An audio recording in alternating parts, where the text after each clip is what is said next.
자, 우리 그리스도의 이 사역에 대해서 말씀을 나누고 있습니다. 특별히 우리 주님의 사역에 많은 내용이 있었고, 특별히 어제 끝에 제자를 부르셨다 이렇게 말씀을 나눴습니다. 특별히 네 사람을 이렇게 먼저 부르십니다. 우리가 안드레와 그 형이었던 베드로와 안드레. 그래서 아마 안드레는 어제 말씀드린 것처럼 침례 요한의 제자였다가 주님의 사역이 시작될 때 예수님께 오게 됩니다. 주님의 그 말씀을 듣고 야, 이분인가? 이런 생각을 갖게 되고 결국 그 형 베드로를 불러서 그 한번 같이 이렇게 말씀을 들어보겠죠. 좀 멀리서. 그러다가 주님이 그 해변가를 이렇게 지나다가 고기 잡으려고 그물을 던지고 있을 때 베드로와 그 안드레를 부르십니다. 나를 따라오너라. 내가 너희를 사람 낚는 어부로 만들겠다. 이렇게 말씀을 하십니다. 우리가 마태복음 4장 18절가 보니까 갈릴리 해변에 다니시다가 두 형제 곧 베드로와 하는 시몬과 그의 형제 안드레가 바다에서 그물 던지는 것을 보시고 그들은 어부라 말씀하시되 나를 따라오라 내가 너희를 사람 낚는 어부가 되게 하리라 하시니 그들이 곧 그물을 버려두고 예수를 따르니라. 그래서 아마 이 만남이 두 번째 주님과의 만남이었고 주님이 그들을 부르시니까 그들이 그물을 버려두고 예수를 따랐다고 말씀합니다. 결국 사람 낚는 어부 이렇게 말씀합니다. 실제로 오순절 날 마가의 다락방에서 성령의 충만함을 체험한 베드로는 밖으로 뛰쳐나가서 복음을 외치고 그리스도를 외칠 때 수많은 사람들이 구원받는 진짜 많은 사람을 낚는 그런 어부가 실제로 된 줄 믿습니다. 또 두 번째 부류는 이제 우리가 알다시피 야고보와 그 동생 요한에 대한 부름이 기록되어 있습니다. 마태복음 4장 21절부터 보니까 거기서 더 가시다가 다른 두 형제 곧 세베대의 아들 야고보와 그의 형제 요한이 그의 아버지 세베대와 함께 배에서 금을 짚는 것을 보시고 부르시니 그들이 곧 배와 아버지를 버려두고 예수를 따르니라. 이 두 번째 부류는 여기 보니까 야고보와 그 형제 요한. 그들이 행하고 있었던 일은 이제 고기를 다 잡은 다음에 그물을 또 수선해야 또 잡을 수 있기 때문에 그물을 이렇게 깁는 것을 보실 때 주님이 부르셨다고 말씀을 합니다. 그래서 결국 이 두 사람도 주님을 따르게 되고 특별히 이게 뭐 그물을 짚는다는 그런 영적인 의미는 이게 베드로의 사역은 이렇게 많은 사람 복음 전도 사람을 이렇게 모으는 거죠. 그러면 이제 사도 바울은 그 모은 사람을 가지고 하나님의 집을 짓는 겁니다. 바울의 사역은 이제 서신서에 보면 이제 하나님의 집을 짓는 그런 아주 내적으로 아주 그 짓다 보면 또 나름대로 교회가 이렇게 건축되고 교회가 세워지면 시간이 지나면 항상 모두 건물도 마찬가지로 이렇게 참 여러 가지 문제가 생깁니다. 뭐 구멍도 나고 누수도 생기고 그럴 때 그냥 그런 좀 파손되고 좀 손상 입은 그런 부분에 대해서 어떻게 수리를 보수를 해야 됩니다. 아까 이게 요한 같은 경우에는 바로 그물을 깁을 때 부름 받아서 사도 요한의 사역을 우리가 그냥 보수하는 사역. 그래서 교회를 이렇게 이끌어갈 때 이 세 부분의 사역이 아주 있어야 돼요. 첫 번째는 베드로의 사역, 두 번째는 바울의 사역, 세 번째는 요한의 사역이 있어야 됩니다. 저도 처음에 이렇게 갔을 때 복음 성교지에 가서 복음을 전할 때는 베드로의 사역을 주로 했죠. 복음을 전파하고 병을 고치고 귀신을 쫓고 밖에 나가서 매일 전도하고 이렇게 베드로의 사역을 통해서 사람을 얻어야 되니까 많은 사람을 얻은 다음에 어느 정도 이렇게 준비가 됐으면 이제 그들을 하나님 말씀으로 잘 양육을 해야 됩니다. 영적으로 그들을 훈련시켜서 그리스도의 몸에 교회에 봉사할 수 있도록 이끌어 잘 주고 교회가 어느 정도 이렇게 성장하게 되면 이제 종종 교회 안에 어떤 문제들이 우리가 뭐 자아가 처리가 되지 않고 세상이 처리가 되지 않고 사람과의 관계가 힘들어지면 많은 문제가 생깁니다. 사람 관계에서. 그럴 때 어떻게 그 문제가 바로 그럴 때 사도 요한의 사역이 필요하다. 그래서 우리 한세교회는 어떤 사역이 필요할까? 우리 한세교회는 사실은 베드로의 사역도 한 30% 이상 강력하게 필요하고 또 구원받은 사람들을 사도 바울 사역을 통해서 집을 잘 연결되게 잘 지어야 됩니다.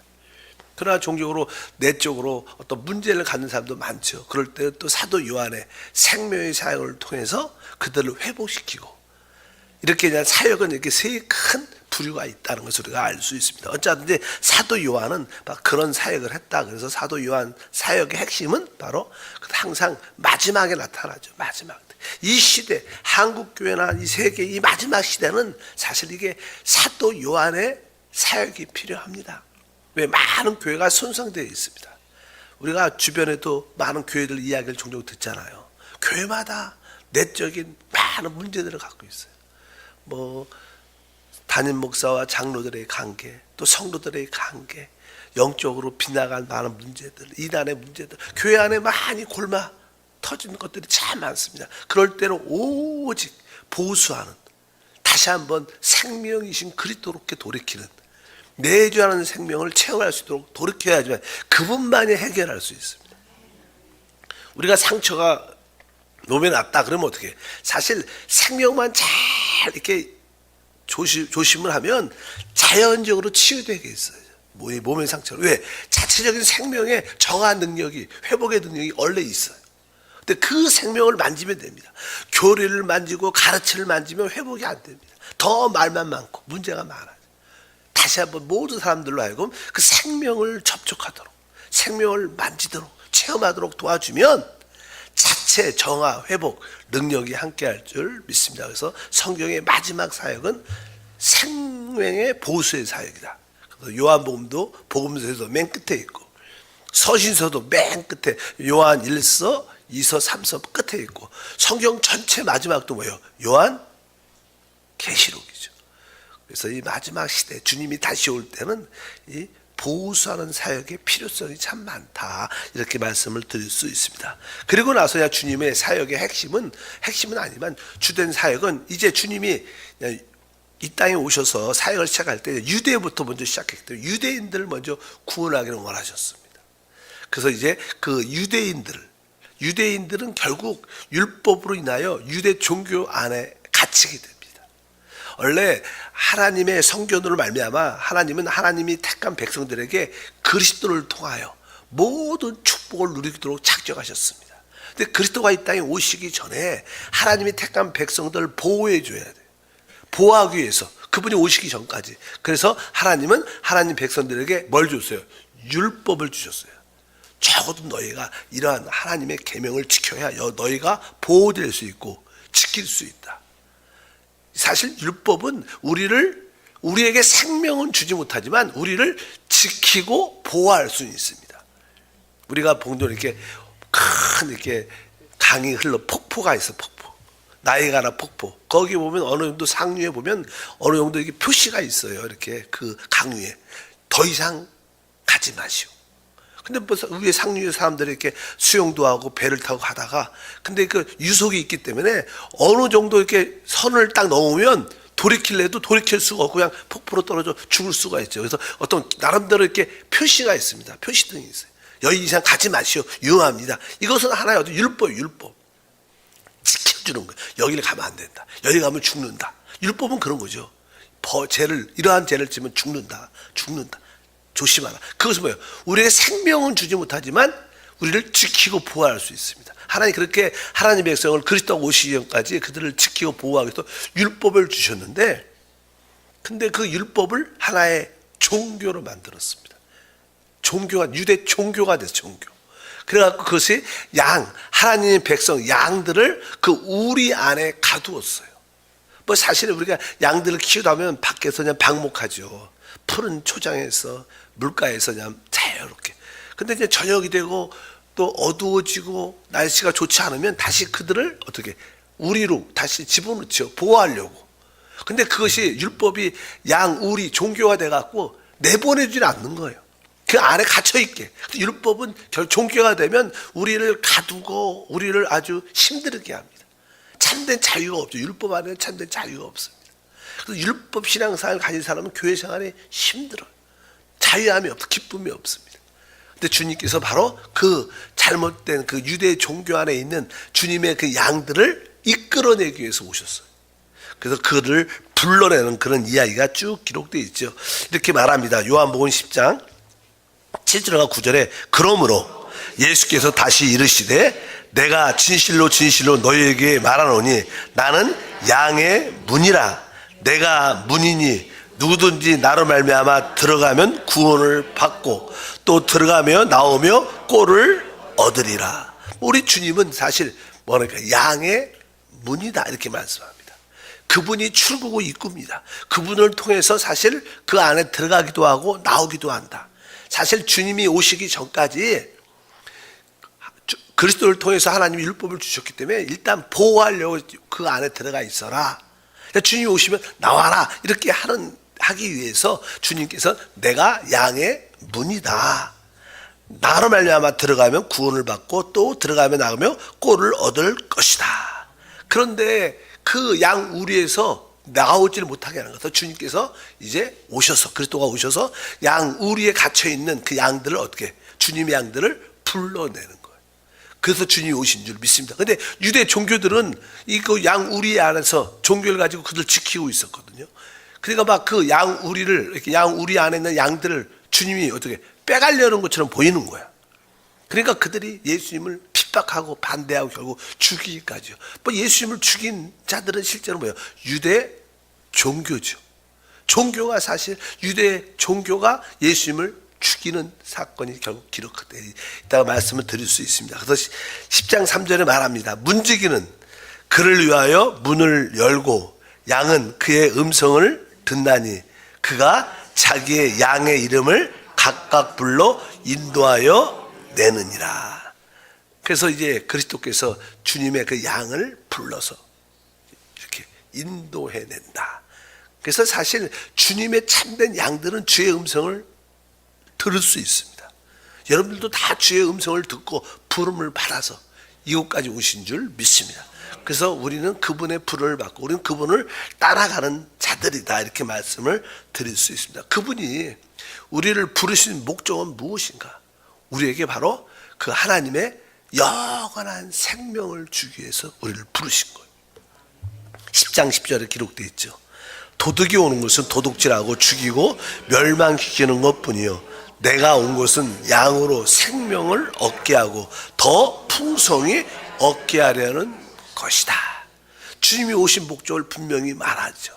바로 내가 온 것은 양들로 하여금 생명을 얻게 하되 이 생명이라는 단어가 조회라는 영원한 하나님의 생명을 말합니다.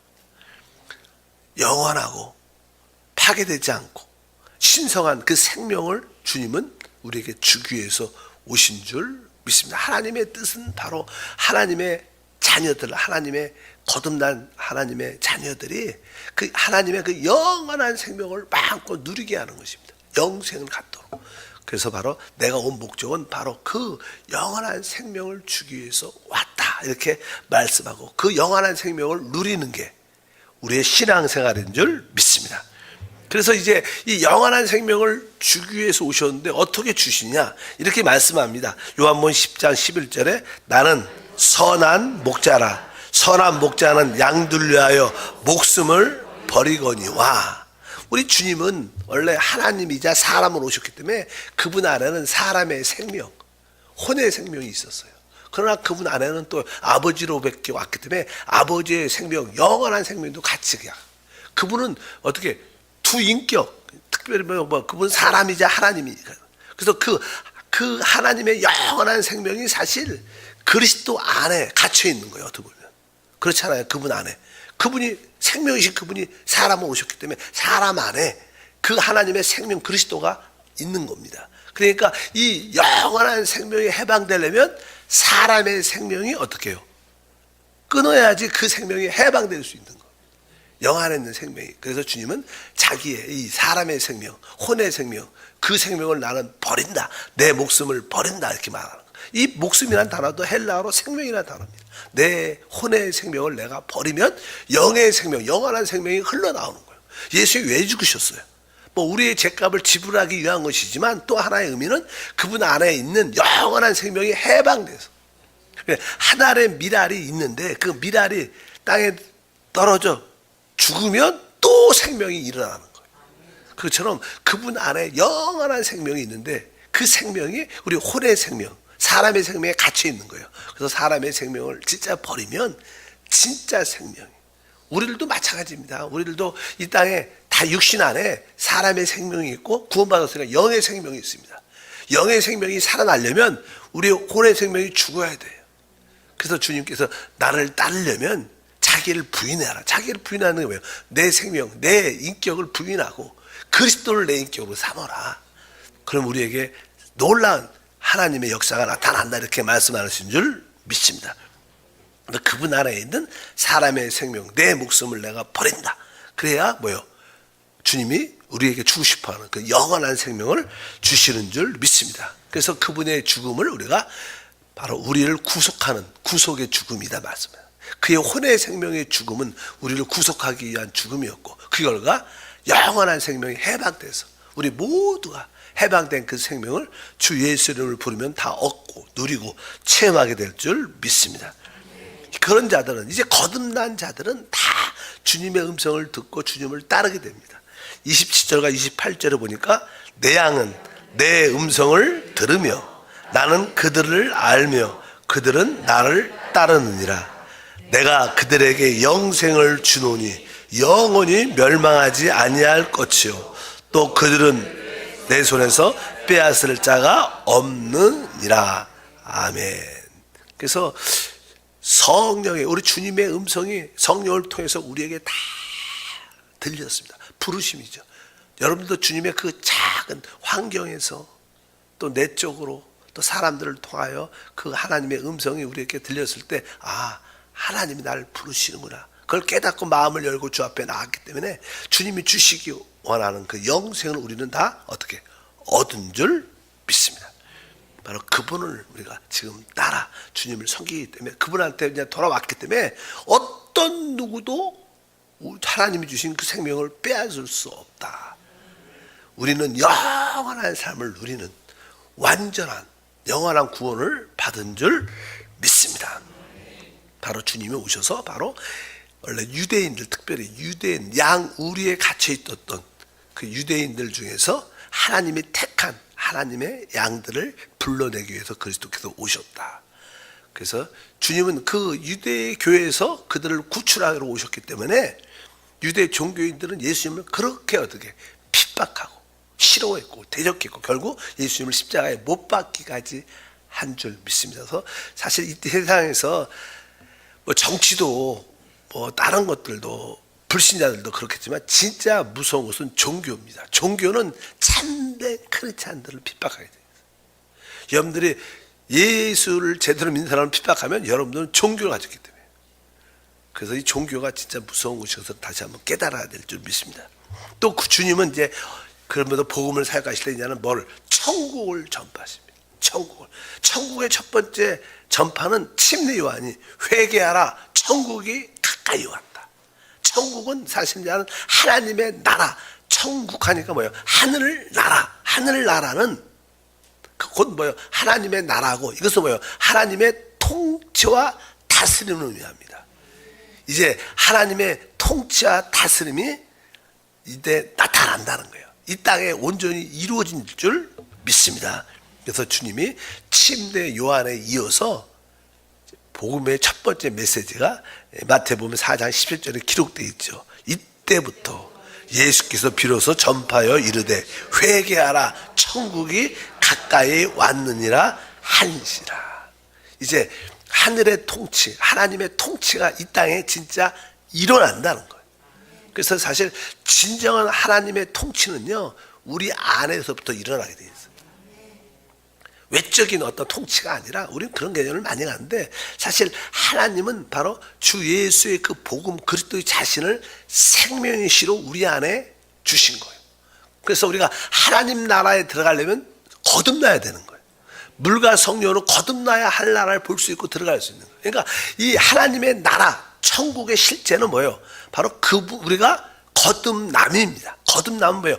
하나님의 생명을 우리가 태어나는 거예요. 그러니까 우리 안에 하나님의 생명의 말씀이 심겨집니다. 마음에. 그 첫 번째 주님이 천국을 선포할 때 씨 뿌리는 비유를 해요. 그 씨가 뭐예요? 바로 예수 자신입니다. 하나님 말씀이자 예수 자신이 하나님의 생명의 씨인데 그것이 어디에? 우리 마음의 땅에 심겨진 거예요. 근데 이 생명의 씨가 우리 안에서 성장하면서 이 생명이 우리를 어떻게 해요? 통치하고 다스리는. 우리 안에 하나님 나라가 임했다는 것은 내적인 그 생명의 인도, 다스림에 순종하는 거예요. 그럼 우리가 뭐예요? 하나님 나라에 속해 있는 거예요. 여러분들이 내적인 그리스도에 대한 어떤 다스림에 순종하지 않으면 하늘 나라하고 상관이 없죠. 그게 하나님 나라의 법인데, 그러니까 내적인 생명에 순종하는 거, 영을 따라 살 때 우리는 사실 하나님 나라의 실제, 천국의 실제를 체험하고 있는 줄 믿습니다. 그래서 하나님의 나라는, 천국은 그런 개념입니다. 뭐 이렇게 대한민국처럼 이런 개념이 아니라, 그렇죠, 대한민국도 나라지만 이 나라는 이렇게 외적인 뭐예요? 헌법이라는 게 있어. 헌법의 틀 안에서 모든 사람이 동일한 거예요. 우리의 헌법은 우리 안에 살아계시는 뭐예요? 내주하는 그리스도입니다. 그분이 실제로 우리를 어떻게 통치하고 다스리고 이끌고 가십니다. 여러분들이 성령의 그 기름 부음에 성령에 순종할 때 여러분들은 하나님 나라의 진정한 삶을 살고 있는 것이다. 그래서 여러분들이 그러한 은혜가 있길 바랍니다. 다음에 계속합니다. 하나님 감사합니다. 다시 한번 한 주 동안 새벽을 깨우며 간구할 때 우리의 기도를 통해서 하나님의 나라가 우리 심령에서부터 우리 교회 안에, 특별히 가정 안에 다 나타나게 체험되게 하옵소서. 귀한 예물 드립니다. 주 예수 이름으로 기도합니다. 아멘.